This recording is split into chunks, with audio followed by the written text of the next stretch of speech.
Welcome back to CTV Morning Live. As we've mentioned throughout the morning, we are all sporting sweaters today for National Sweater Day. And there's a reason all behind it. Joining us to let us know about this initiative is Zoe Caron from the World Wildlife Fund Climate Policy and Advocacy Specialist. Great to have you on the show. Thanks for having me. So we get to be all cozy and comfy today, but there's a much bigger prospect and reason as to why we're doing this today. Yeah, of course. So today we're asking everyone obviously to wear a sweater, turn down the heat, but it's a symbol of energy conservation, of course, across the board.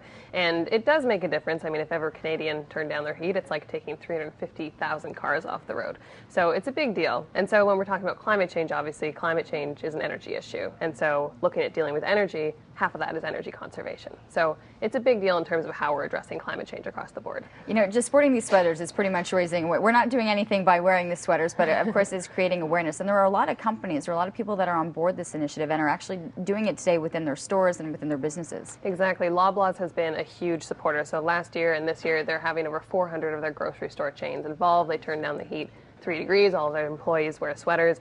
We have over 300 organizations that were involved last year and 500,000 Canadians. So a lot of people are excited to be involved in a campaign that's fun and happy as opposed to an angry campaign. And so it's a great campaign, and we're encouraging people to go beyond, of course, and talk to your members of parliament, get involved with your city. A lot of cities are doing incredible initiatives on energy, and they really need the support of their community members. You're saying here in Canada, I mean, we have so many of the resources to be able to help with this issue. So where is the issue standing in terms of what needs to be done and why we should, you know, head to our politicians and push for more movement? Yeah, well, I mean, one of the big goals that we're working towards globally, and by we I mean both our organization but also countries, is working towards 100% renewable energy by 2050.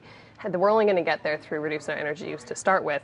And when we look at Canada, we're best placed in the world probably for both renewable energy resources and for energy conservation. We have the innovation, we have the smarts, we have the technology to move forward on both of those. I mean, we have more renewable energy resources than we do oil resources, you know, so why are we not focusing on that type of innovation? And so it's a really big picture issue, and especially when we're dealing with climate change, which of course, you know, the timeline for that is ever shortening. And so it's a big deal to come on board and deal with energy. This is a positive campaign, not a negative campaign, but is there any almost a scare tactic by saying to the general population, by doing this is what's going to happen, or by turning down the thermostat, or by doing these little things, this is what you will see at the end of the road? Yeah, I mean, I think that the sweater, obviously, it's about how we're valuing energy, and to see that value shift on a bigger level is by far, of course, what we need. I mean, of course, climate change is a scary thing, but I mean, we've talked about climate change for over 25 years now, you know, and the solutions are right in front of us. And so this is a part of reminding us of what those solutions are, how simple they are, how it's really just about thinking twice about how we use energy, whether it's putting on a sweater before turning up the heat or deciding how we use energy on a national level. Okay, so small things that people can do on their own.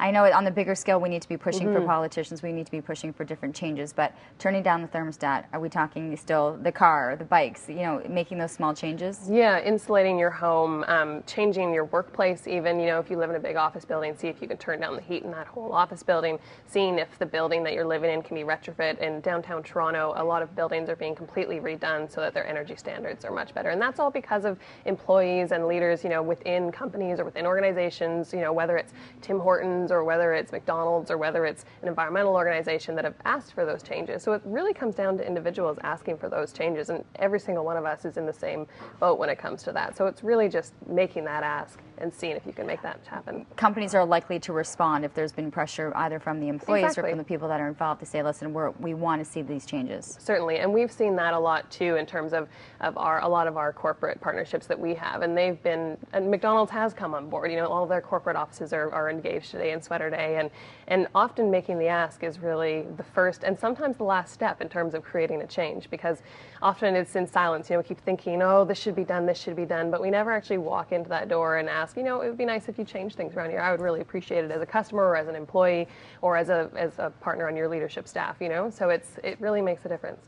Well, it needs to make a difference, right? It needs to, or else things are really going to look a lot different in the future. If you have the opportunity today, take a second before turning up the heat, maybe put on a sweater, and just think about it. Think about the issues that are at hand. We do have to take a commercial break. We're going to be back with your 7 o'clock news headlines after this commercial break.